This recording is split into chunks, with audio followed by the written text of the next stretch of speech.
Ok, así ya no hay dudas. Nos avisa. Bueno, a ver, el día de hoy tenemos que ver dos temas diferentes que son parte de la unidad 6. Por un lado vamos a analizar el libro de Etkin y por otro lado vamos a hablar un poquito del libro de Peter Senge. De los dos libros solamente tienen que leer capítulos nada más, no es que tienen que leer el libro completo. No sé si pudieron avanzar algo en la lectura o no. Gabriel me envió una charla dada por Jorge Etkin, hablando de este tema y también incluyendo algunos otros temas. Yo después se las voy a enviar por mail para que todos la tengan y la puedan ver. Etkin tiene la particularidad de que escribe y habla más o menos de la misma manera, es decir, hay que meterle mucha atención. No es algo dinámico o fácil ni de leer ni de para mi gusto, ni de leer ni de escuchar. Así que nada, hay que ponerle pilas para poder llevarlo adelante. ¿Pudieron leer algo? ¿Cómo están con eso? Más o menos, ¿no? Ok, listo, va a ser toda una... Mazo. Bien, va a ser entonces una novedad para la mayoría. Yo lo leí un poco por arriba y me pasó que eso con el autor, que decía una cosa y después decía otra. Entonces lo tenía que leer dos veces. Por ejemplo, no sé, decía, las organizaciones no son esto y esto, pero sí tienen esto y esto. O no son así, pero son así. Entonces era como sí, muy rebuscado. Es un autor que no conceptualiza nunca define. Entonces, claro, charla acerca de un tema, pero no da definiciones. En ninguna parte dice, esto es tal cosa. Por eso yo les decía que no es una lectura para leer por arriba, sino que hay que sentarse y estar concentrado. Es poco lo que tienen para leer, pero dentro de ese poco hay que leerlos concentrados porque realmente te lleva a eso, te lleva a ir y venir muchas veces en la lectura. Bueno, no me siento tan solo entonces, Elisa, si a vos te pasó lo mismo, por lo menos me siento acompañado. Bueno, a ver. Perdón, Sí. Ignacio. Ahí yo también me pasó lo mismo cuando empecé, me costó un montón. Y empecé a buscar alguien si podía, viste que te mandé el video, porque un poco el video me ayudó un poco, no mucho, pero me ayudó un poco. Y después busqué algunas, a ver si podía conseguir algo más que sea más consistente para dónde apunta. Y algunas cosas conseguí como para poder sacar los conceptos. ¿Eso sirve también o tiene que ser directamente el texto? Mira, la idea en realidad es sumarle al texto la charla que vamos a tener ahora. Entre las dos cosas, armar bien hacia dónde queremos ir con este autor. Igual él en la introducción explica bastante rebuscado. Y digo, bueno, capaz que cuando empieza a redactar un poco más, no es tan rebuscado, y es más rebuscado todavía. O sea, me costaba, pero en la introducción que tiene como 11 páginas, dice bastante. Sí, tal cual. Y después sigue desarrollando el tema, pero como decís vos, no es que lo clarifica en cuanto a empezar a... No lo esquematiza nunca. Nosotros estamos muy acostumbrados a que tenemos ciertos esquemas en los cuales vamos de una idea principal y después la vamos desarrollando un poco más y vamos partiendo de alguna definición y a partir de eso se explica la definición. Bueno, él no hace nada de eso. Él simplemente habla del tema. Cuando terminamos de leer todo el capítulo nos vamos con una idea general del tema que está mencionando y uno tiene que llevarlo a conceptualizar, uno tiene que llevarlo a definiciones. Lo que vamos a hacer hoy básicamente es eso, es tratar de llevarlo a definiciones. ¿Sí? La idea de la clase un poco es esa, es tratar de que ustedes tengan por lo menos una estructura sobre la cual después leer. ¿Bien? Siguiendo la misma línea que veníamos de las clases anteriores, de lo que fue el primer parcial y sobre todo de los últimos temas del primer parcial, se sigue planteando básicamente la misma problemática. El libro de Etkin se llama Gestión de las complejidades en las organizaciones, gestión de la complejidad en las organizaciones, perdón, y tiene que ver justamente con, primero, entender que la situación que rodea a una organización es compleja. En segundo lugar, entender que una organización es compleja, más allá de lo que pase alrededor. ¿Sí? ¿Por qué? Porque está conformada por personas y las personas somos complejas. Entonces, a partir de ahí surge la complejidad. ¿Lo podemos relacionar con el paradigma de la complejidad? Sí, totalmente.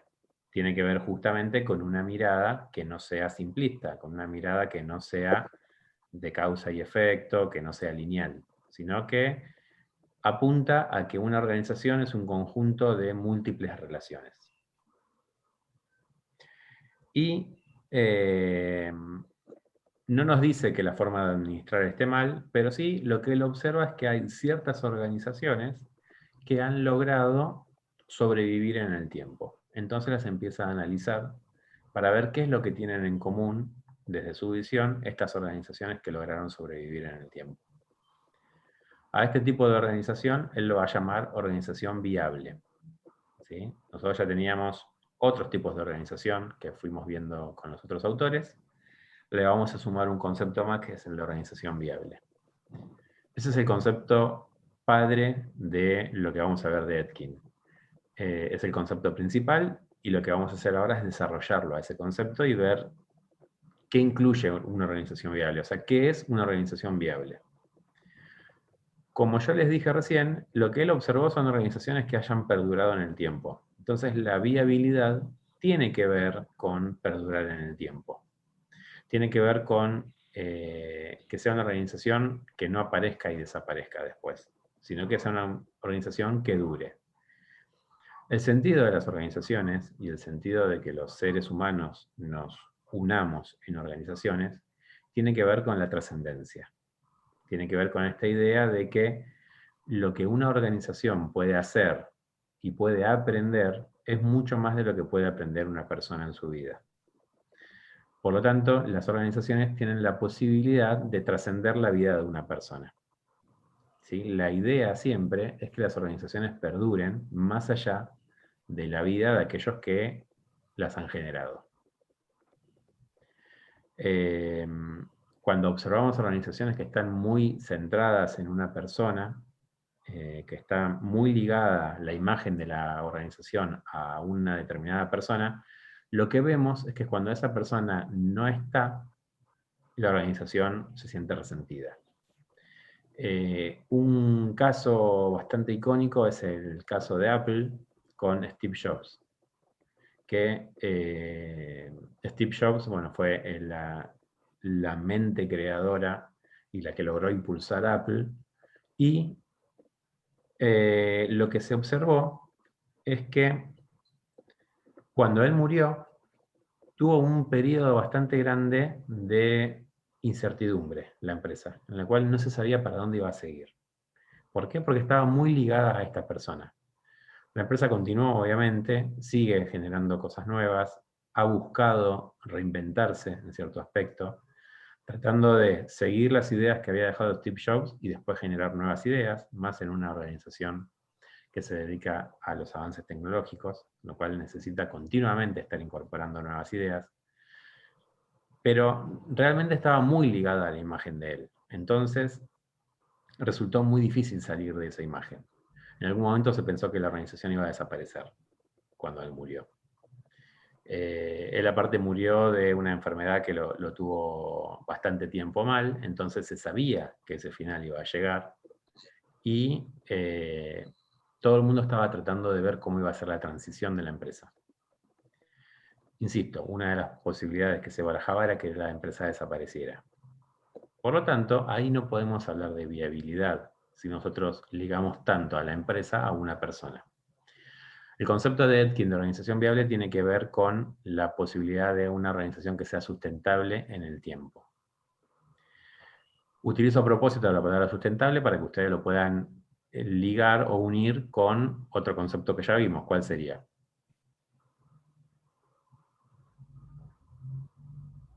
¿En qué tema se habla de sustentabilidad?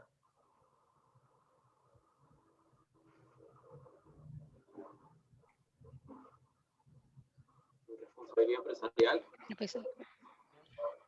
A ver, habló Diego y habló Me sale Galaxy A30, no me sale tu nombre.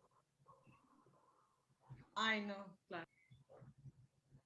Y se te escucha muy, muy bajito igual.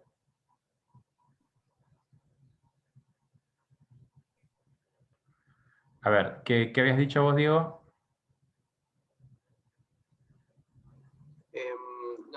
Lo relacioné un poco con responsabilidad empresarial, pero... Exactamente. Bueno, si leyeron el libro de Gili, de responsabilidad social empresaria, habla de administración sustentable. ¿Sí? La responsabilidad social busca la sustentabilidad de las empresas. Cuando hablamos de organizaciones sustentables, muchas veces los asociamos, lo ligamos mucho al concepto de la parte ambiental de la responsabilidad social, ¿sí? La parte más ecológica y de cuidado del ambiente. Hablamos de que una organización es sustentable cuando realiza un cuidado del ambiente. Sin embargo, el concepto que abarca Etkin es mucho más grande, porque no habla solamente de la cuestión ambiental. Él habla de que una organización debe ser sustentable en todos sus aspectos, y esa sustentabilidad es lo que le va a dar perdurabilidad en el tiempo. Entonces, una característica de las organizaciones viables es que perduran en el tiempo. No es la única, pero sí es una. Pero no perduran de cualquier manera, sino que, porque nosotros vemos que hay organizaciones que tienen muchos años y que sin embargo no son viables. ¿Por qué? Porque han ido mutando en el tiempo y han ido cambiando tanto que es muy difícil poder reconocer la organización original con la organización actual. ¿Vieron esas empresas que uno ve que cada tanto cierran y abren de vuelta y dicen por cambio de firma y uno sabe que en realidad no cambió nada, sino que simplemente le cambiaron el nombre y es la misma empresa? Bueno, eso no es una organización viable. Eso no es una organización sustentable. ¿Por qué? Porque justamente va perdiendo lo que vamos a ver ahora, que es su identidad. Para definir la organización viable vamos a ahondar en tres conceptos que menciona Etkin, que son los tres pilares fundamentales que tiene este tipo de organización, que son la recursividad, esto sí tomen nota porque son importantes, recursividad, reflexividad y aprendizaje.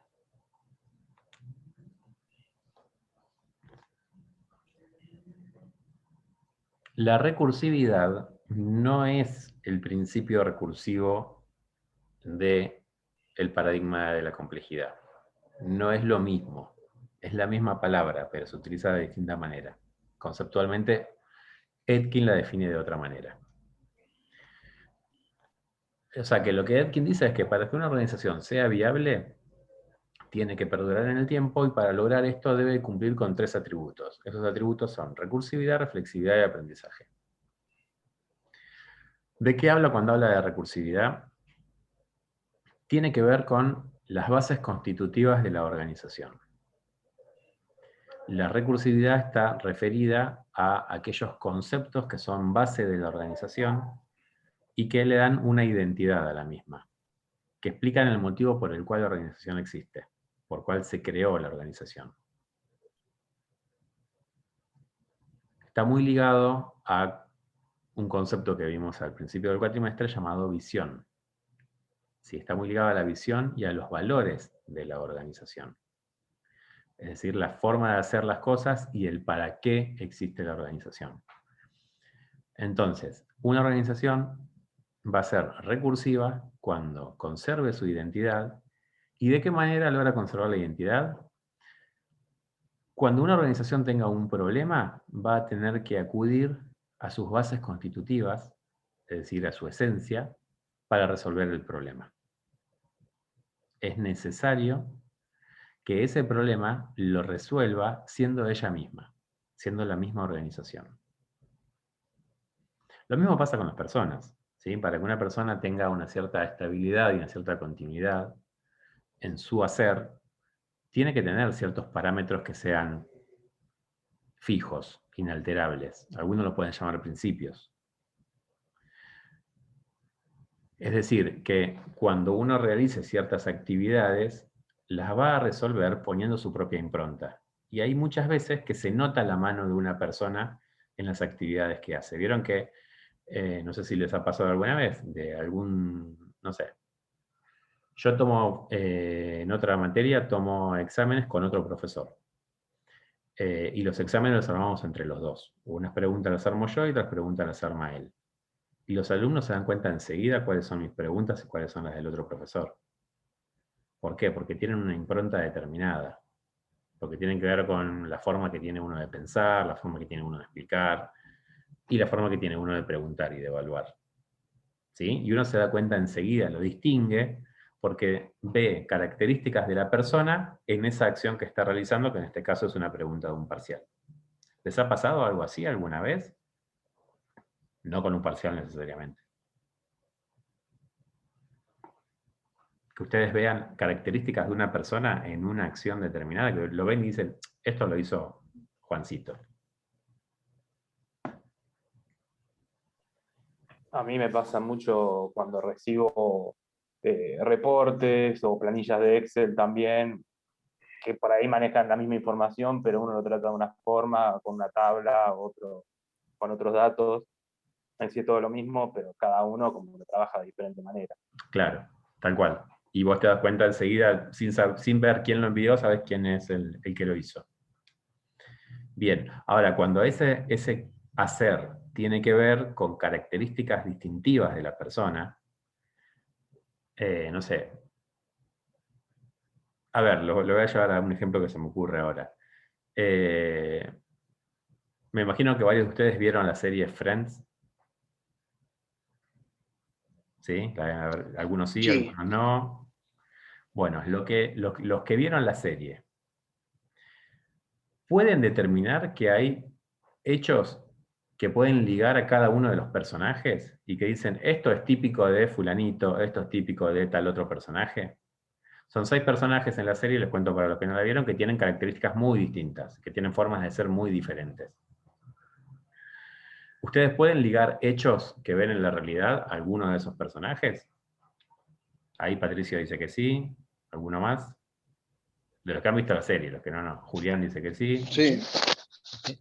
Lautaro también. Bien. Esto tiene que ver con que los están ligando a características que son propias de la persona. ¿Sí? Con las organizaciones pasa lo mismo. Hay formas de hacer empresa, que son características de cada organización. Ustedes van a ver que hay empresas que tienen culturas que proponen, por ejemplo, la competencia entre sus empleados. Entonces es típico de ese tipo de organización ver premios a, no sé, al que obtuvo el mejor resultado en tal cosa, porque está buscando la competencia entre sus empleados. Eso tiene que ver con su esencia. Tiene que ver con su forma de ser, como organización. Lo que dice Etkin es, para que una empresa sea recursiva, tiene que volver continuamente a esas bases constitutivas para mantener siempre una identidad y para que sea siendo siempre la misma empresa. Cuando se rompe la recursividad, es decir, cuando una empresa cambia, imagínense hasta que cambie de rubro completamente, deja de ser la empresa, no es la misma organización, deja de ser viable y pasa a lo que él denomina refundarse. Refundarse significa empezar una organización de vuelta de cero.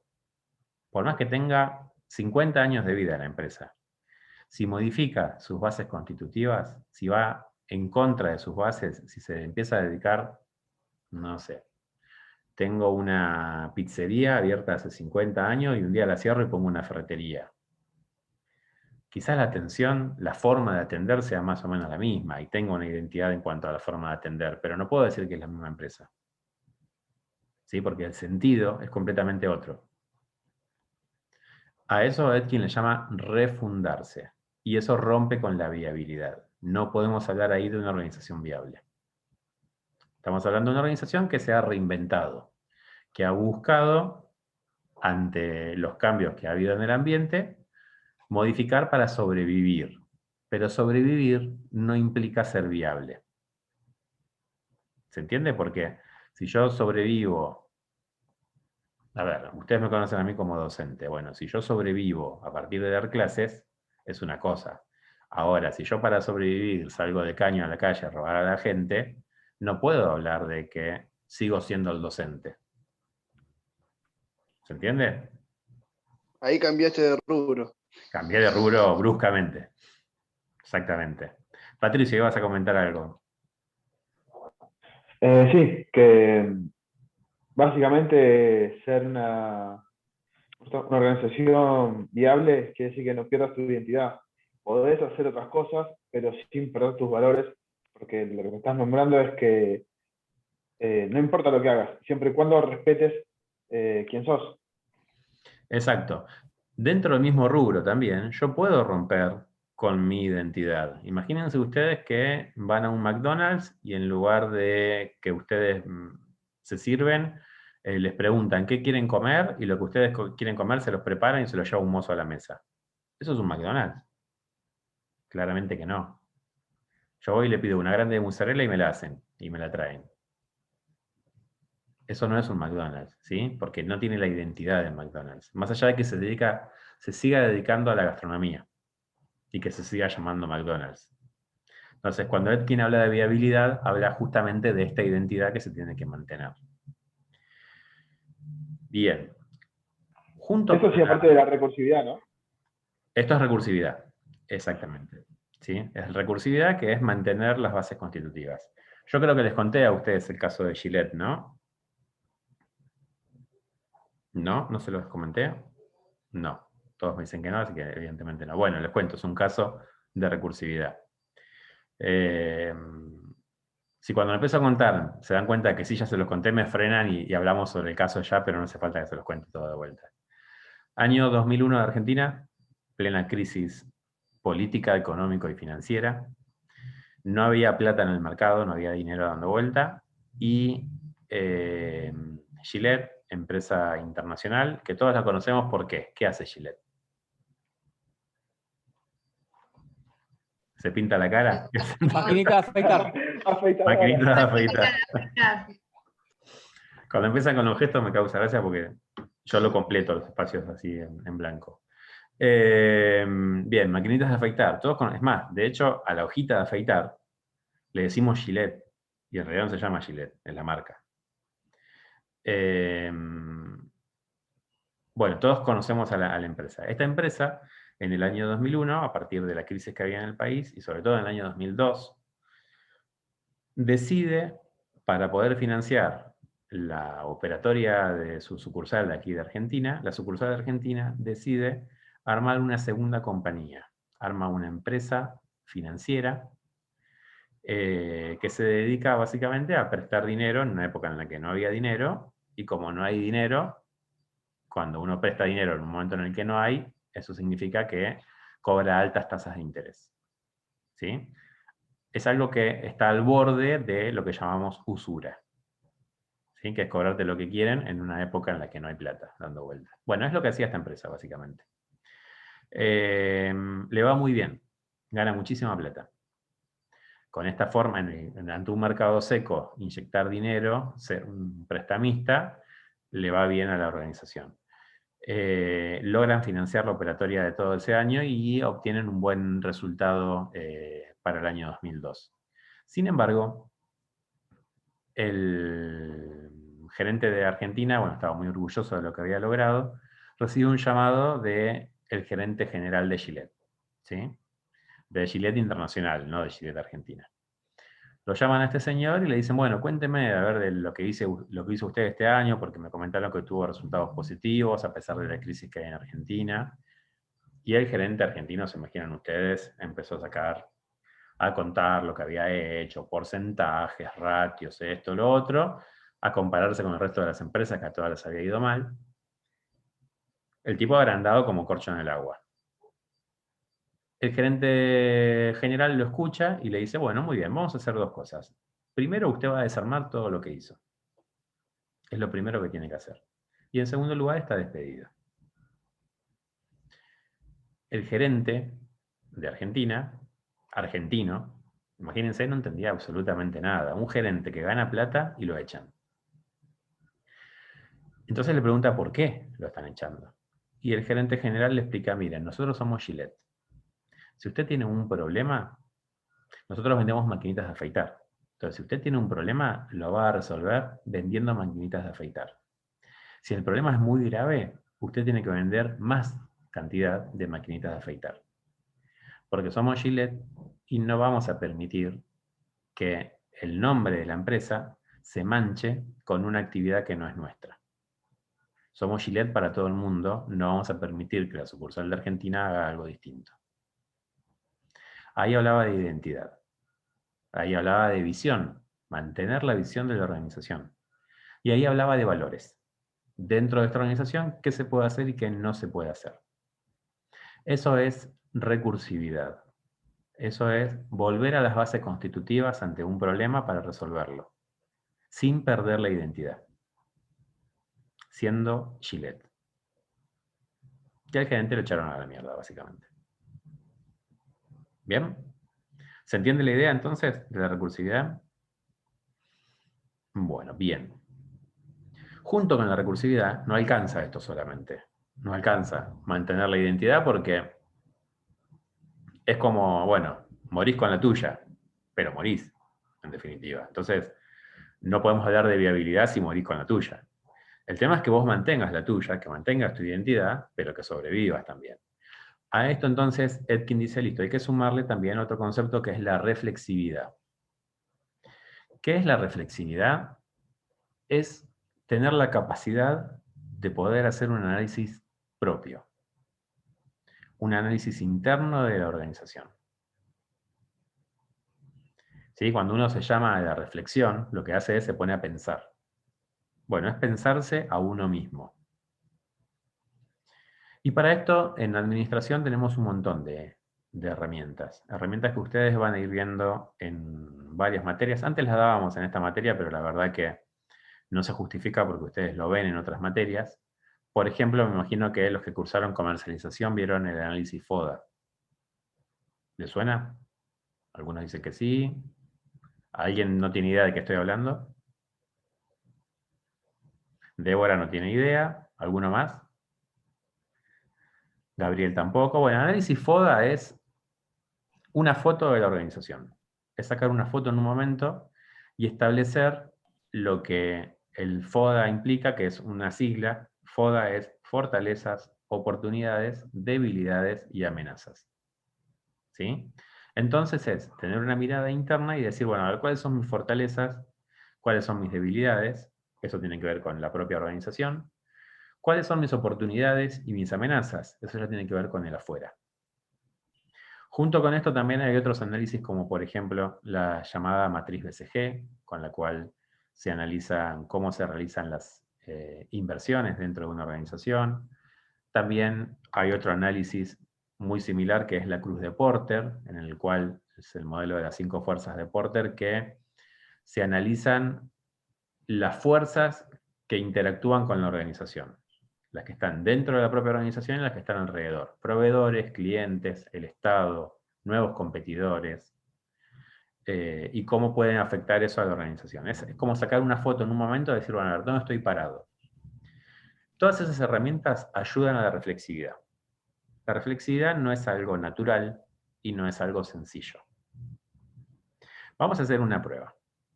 Yo les voy a ir preguntando a cada uno de ustedes fortalezas y debilidades de la universidad, ¿sí? Para buscar un punto en común en el que conocemos todos.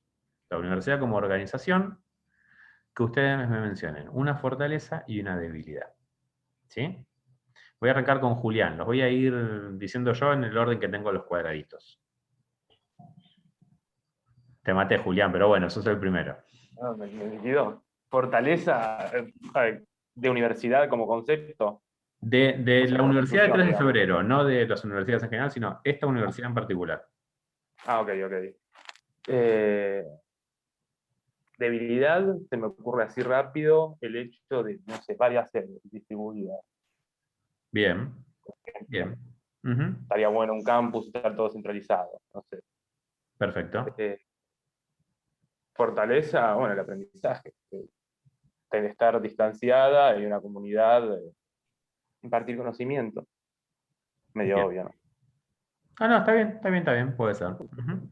A ver, Elisa, te corté el mate, perdón. Fortaleza y debilidad de la universidad. Debilidad puede ser que tengo una universidad cerca, la de San Martín, por ejemplo. Sí, puede ser. Ujú. ¿Y qué otra me preguntó? Y fortaleza. ¿Qué es del Estado? ¿Qué es del Estado? Ok. Los ingresos. Bien, tiene ingresos a partir de que es una universidad del Estado, entonces recibe el presupuesto nacional. Bien. Igual si supieran cuánto infiere el presupuesto nacional en el presupuesto de la universidad, no sé si sería una fortaleza. Pero bueno, está bien la idea. ¿Saben? Un ingreso va a tener siempre. Débora, fortalezas y debilidades. Que vos veas. Fortalezas, creo que todas las cosas extracurriculares que tienen, aunque tienen varias debilidades, no sé. No me ocurre nada. ¿No hay debilidades? Y no me ocurre, muy poco tiempo. Bueno, ok. Pasamos a otro, a ver si se le ocurre. José, fortalezas y debilidades. Ahí. Adaptarse a la situación en la que estamos, fortaleza. Bien.